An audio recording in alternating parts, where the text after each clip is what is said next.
जय गुरु जी, शुक्राना गुरु जी। ओम नमः शिवाय, शिव जी सदा सहाय। ओम नमः शिवाय, गुरु जी सदा सहाय। संगत जी, आज हम पढ़ेंगे शिव पुराण में शंखचूड़ की युद्ध यात्रा।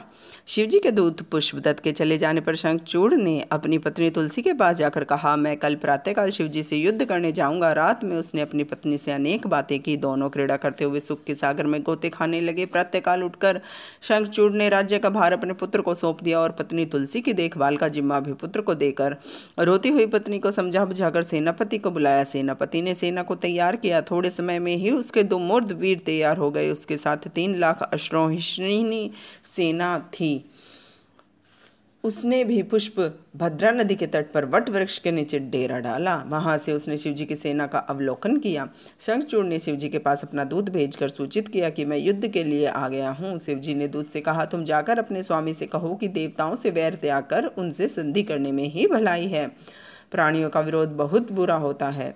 तुम ऋषि कश्यप की संतान हो। इस पर दूत बोला, हे नाथ, आपने जो कुछ कहा वह सत्य है, परंतु सारा दोष असुरों का ही नहीं है। आप देवताओं के पक्षपाती हैं। आपको ऐसा नहीं करना चाहिए, क्योंकि आप देवताओं और असुरों सबके भगवान हैं। उसकी बात सुनकर शंकर जी बोले, हम तो भक्तों के अधीन हैं। देव कार्य में युद्ध करने में मुझे कुछ भी शर्म नहीं।